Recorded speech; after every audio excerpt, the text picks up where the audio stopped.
The Bihar teachers history makers मेरा mobile मेरी शिक्षा के इस मंच पर आपका स्वागत है।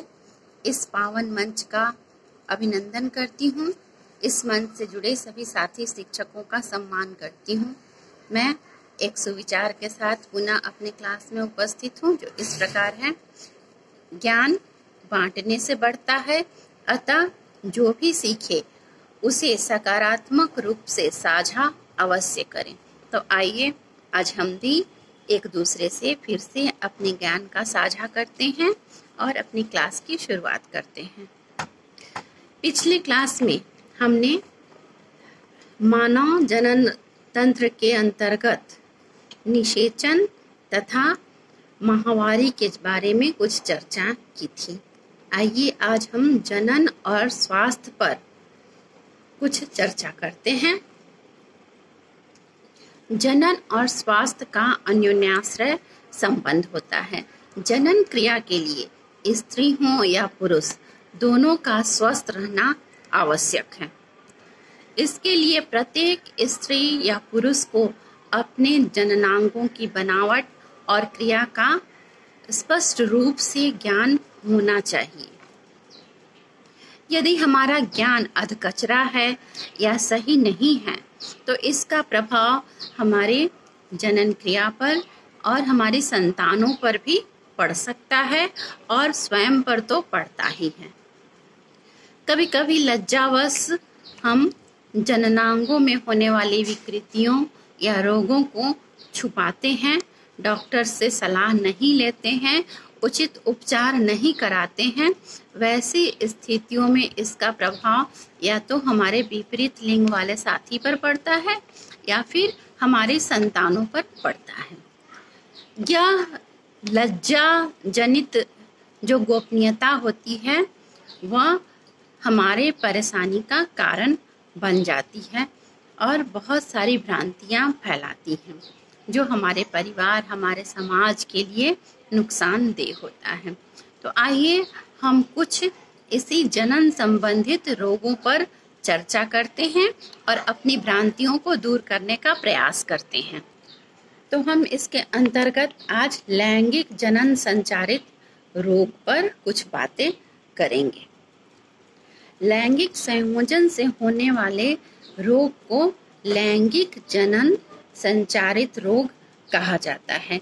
यह रोग एक साथी से दूसरे लिंग वाले साथी में ट्रांसमिट होता है या संचारित होता है।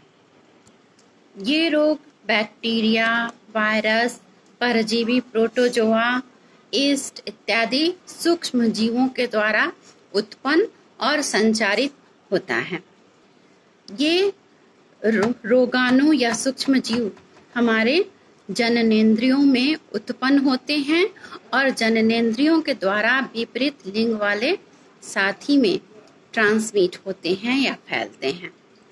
बैक्टीरिया द्वारा होने वाले रोगों में हैं गोनोरिया, सिफिलिस, यूरेथ्रिसाइटिस, सर्विसाइटिस इत्यादि।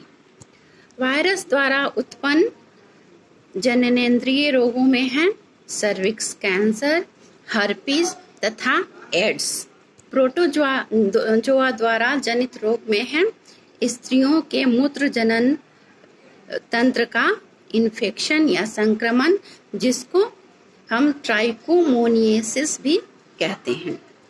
इन रोगों से बचने के लिए हमें सही समय पर चिकित्सक की, डॉक्टर की सलाह लेनी चाहिए और मेडिसिन्स का उपयोग करना चाहिए और साथ ही यौन अंगों की सफाई पर, स्वच्छता पर ध्यान देना चाहिए। अब हम चर्चा करते हैं जनसंख्या पर और जनसंख्या नियंत्रण पर। हम जानते हैं कि मानव की असीमित जनन क्षमता के कारण पूरे विश्व की जनसंख्या काफी तेजी से बढ़ रही है। इस बढ़ती हुई जनसंख्या को जनसंख्या विस्फोट कहा जाता है, पॉपुलेशन एक्सप्लोजर। इस पर नियंत्रण रखना अति आवश्यक है। इस पर नियंत्रण कई विधियों से रखा जाता है। पहली विधि है प्राकृतिक विधि। यह प्राकृतिक विधि जो होती है उसमें अंडोत्सर्ग या ओव्यूलेशन के समय को देखकर उसको बचाते हुए जो संभोग या मैथुन की जो क्रिया है वह की जाती है, जिसके कारण निषेचन को रोका जा सकता है। इसमें स्त्रियों के मासिक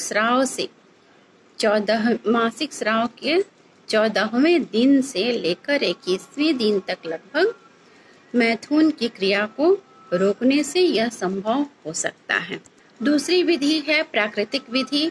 इसमें पुरुष के द्वारा कंडोम का उपयोग किया जाता है, स्त्रियों के द्वारा कॉपर टी या डायफ्राम का उपयोग किया जाता है, जिससे जनसंख्या पर नियंत्रण किया जा सके।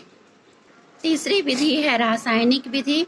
इसमें केमिकल्स या रसायनों के द्वारा या मेडिसिन के द्वारा या तो अंडोत्सर्ग को रोका जाता है या फिर स्पर्म को नष्ट कर दिया जाता है, जिससे संभोग के बाद भी निषेचन की क्रिया संभव नहीं होती है। चौथी विधि है सर्जिकल विधि। इसमें सर्जरी या ऑपरेशन के द्वारा स्त्री के फैलोपियन नलिकाओं को काटकर बांध दिया जाता है, जिससे अंडोत्सर्ग के समय अंडाणु बाहर नहीं निकल पाते हैं और निषेचन की क्रिया नहीं होती है। पुरुषों में सर्जरी के द्वारा शुक्रवाहिका को काटकर बांध दिया जाता है, जिससे शुक्राणु बाहर नहीं निकल पाते हैं और निषेचन नहीं होता है। इसके अलावा MTP medical termination of pregnancy के द्वारा भी गर्भपात कराकर जनसंख्या पर नियंत्रण पाया जा सकता है। जनसंख्या को नियंत्रित करने के लिए सामाजिक जागरूकता भी आवश्यक होती है। इसमें हम मीडिया के द्वारा, जैसे पेपर, अखबार हो या टेलीविज़न, सोशल मीडिया इत्यादि के द्वारा लोगों में जागरूकता फैलाकर हम जनसंख्या को नियंत्रित करने का प्रयास कर सकते हैं। इसी के साथ ही हमारा यह जो लेसन है मनुष्य का जनन तंत्र या मनुष्य में जनन, वह समाप्त होता है। धन्यवाद। फिर मिलते हैं अगले वीडियो में एक अगले पाठ, अगले लेसन के साथ।